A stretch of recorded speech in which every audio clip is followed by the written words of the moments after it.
ভারত বিরোধী প্রধানত জিহাদি শক্তির একটা অংশ হিসেবে এরা এখানে কাজ করে গেছে, কিন্তু তৃণমূলের লোকেরা তার আগে বামেরা চোখ বন্ধ করেছিল। নতুন পরিবর্তিত পরিস্থিতিতে মনে রাখতে হবে এটা রাজ্য সরকার, কোনো দলীয় সরকার নয় যে সরকার এখন পশ্চিমবঙ্গে আছে। গুন্ডা দমন আইনের মতন একটি আইন আনতে বাধ্য হয়েছে এখানকার আইনসভার প্রতিনিধিরা। এই ধরনের প্রায় 49 বছর ধরে বেড়ে ওঠা বিষবৃক্ষদের দমন করার জন্য এই জিনিস চলতে দেওয়া যায় না। ভারতের বুকে পশ্চিমবঙ্গকে কেন্দ্র করে এদের একতরফা অত্যাচার, জেহাদি মনোভাবের যে পরিস্ফুটন এবং তাকে ছড়িয়ে দেওয়া, কোনো রকম ভাবেই এগুলো মেনে নেওয়া যাবে না। আরো একবার চলে যাব আমাদের প্রতিনিধি পার্থপ্রতিম ঘোষের কাছে। পার্থপ্রতিম, ছবি আমরা দেখলাম ভোট প্রচারে আফরোজ তৃণমূল বিধায়কের সঙ্গে মমতা বন্দ্যোপাধ্যায়ের ছবি দেওয়া, সেখানে আফরোজের ছবিও পাওয়া গেল, কিন্তু তা সত্ত্বেও তৃণমূল বিধায়ক বলছেন যে তিনি চেনেনই না আফরোজকে। দূরত্ব তৈরি শুরু হয়ে গেছে। দূরত্ব তৈরি শুরু হয়ে গেছে এবং শুরু থেকে তোমাকে যেমনটা বললাম, এই মোহাম্মদ আফরোজ সম্পর্কে বেশ কয়েকটা বিষয় সামনে এসেছে, যার মধ্যে কয়েকটা বিষয় উত্তর পাওয়া গেছে, কয়েকটা বিষয় উত্তর পাওয়া যায়নি। আফরোজ সম্পর্কে জানা যাচ্ছে আফরোজের সঙ্গে তৃণমূলের যোগ, সেটা কিন্তু সামনে এসছে। আফরোজ সম্পর্কে জানা যাচ্ছে যেটা রিলস ভিডিওগুলো সামনে আসছে আফরোজের, সেখানে দেখা যাচ্ছে আফরোজ একেবারে নিজেকে মাফিয়া হিসেবে পরিচয় দিচ্ছে। দেখা যাচ্ছে টিম মাফিয়া বলে যে একটা ছবি সামনে আনছে, এসে হাতে বন্দুক দিয়ে রয়েছে। যদি ওই বন্দুক আসল না নকল পরবর্তীকালে তদন্তকারীরা সেটা নিশ্চয়ই দেখবেন এবং সামনে আসবে।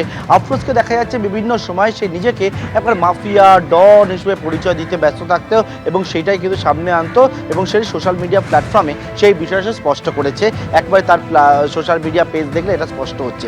কিন্তু আফরোজ সম্পর্কে যে প্রশ্নের উত্তর পাওয়া যায়নি সেটা হচ্ছে নিটের সঙ্গে আফরোজের যোগাযোগটা কি, কেন এই নিটের যে ছাত্রদের যে আন্দোলন, সেই আন্দোলনের মধ্যে আফরোজ এলো এবং আফরোজ এসে মিডিয়া থেকে শুরু করে পুলিশের ওপরে হামলা চালানো শুরু করে এরকম ভ্যান্ডালিজমের ঘটনা ঘটালো। কারণ আফরোজ হচ্ছে কোনো স্টুডেন্ট না, পুলিশ জানাচ্ছে।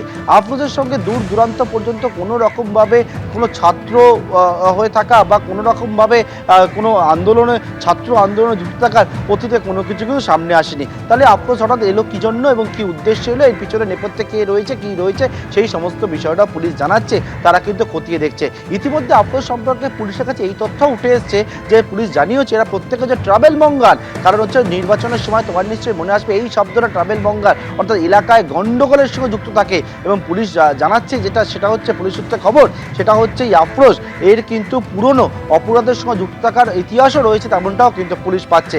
আজকে আফরোজকে আদালতে পেশ করা হবে, পেশ করে নিজেদের কাস্টাডিতে নেওয়া হবে এবং পরবর্তীকালে তদন্ত প্রক্রিয়াকে এগিয়ে নিয়ে যাবে। অর্থাৎ যে প্রশ্নের উত্তর পাওয়া গেল এবং যে প্রশ্নের উত্তর পাওয়া গেল সেটা আরেকবার বলবো, সেটা হচ্ছে আফরোজের সঙ্গে তৃণমূলের যোগ সামনে পাওয়া গেল। আফরোজের সঙ্গে সে নিজেকে হচ্ছে আফরোজ নিজেকে মাফিয়া ডন হিসেবে পরিচয় দিচ্ছে, সেই বিষয়টা দেখা গেল। কিন্তু আফরোজের সঙ্গে এই নিটের কি সম্পর্ক, এই নিটের হয়ে সে রাস্তায় নেমে গুন্ডামি কেন করলো, সেই প্রশ্নের উত্তর কিন্তু পাওয়া গেল না। পুলিশ জানাচ্ছে সমস্ত প্রশ্নে কিন্তু তারা উত্তর খুঁজছেন। নেপথ্যে কি কারোর কোনো রকম কোনো উস্কানি রয়েছে, এর পিছনে কি অন্য কেউ পাঠিয়েছিল, কি উদ্দেশ্য ছিল, সেই সমস্ত বিষয়টাই তদন্তকারীরা মনে করছে তদন্তের আওতায় এনে সমস্ত বিষয়ের সামনে আসবে আগামী দিনে। ধন্যবাদ পার্থপ্রতিম। আর এই ধর্মতলা কাণ্ডে ধৃত আফরোজের সঙ্গে তৃণমূল যোগ নিয়ে রাজ্য বিজেপির প্রধান মুখপাত্র দেবজিৎ সরকারের কি প্রতিক্রিয়া দেখুন। ভারত বিরোধী প্রধানত জিহাদি শক্তির একটা অংশ হিসেবে এরা এখানে কাজ করে গেছে, কিন্তু তৃণমূলের লোকেরা তার আগে বামেরা চোখ বন্ধ করেছিল। নতুন পরিবর্তিত পরিস্থিতিতে মনে রাখতে হবে এটা রাজ্য সরকার, কোনো দলীয় সরকার নয় যে সরকার এখন পশ্চিমবঙ্গে আছে। গুন্ডা দমন আইনের মতন একটি আইন আনতে বাধ্য হয়েছে এখানকার আইনসভার প্রতিনিধিরা। এই ধরনের প্রায় 49 বছর ধরে বেড়ে ওঠা বিষবৃক্ষদের দমন করার জন্য এই জিনিস চলতে দেওয়া যায় না। ভারতের বুকে পশ্চিমবঙ্গকে কেন্দ্র করে এদের একতরফা অত্যাচার, জেহাদি মনোভাবের যে পরিস্ফুটন এবং তাকে ছড়িয়ে দেওয়া, কোনো রকম ভাবেই এগুলো মেনে নেওয়া যাবে না। ছাত্র বিক্ষোভের নামে গত শুক্রবার ধর্মতলায় ধুন্ধুমার বাঁধে সেই ঘটনায় গ্রেফতার করা হয়েছে 14 জনকে। গুন্ডা দমন আইন প্রয়োগ করা হয়েছে তাদের বিরুদ্ধে। আর এ নিয়ে আমরা কথা বলেছিলাম প্রাক্তন পুলিশ কর্তা সলিল ভট্টাচার্যের সঙ্গে। তিনি কি বলেছেন দেখুন।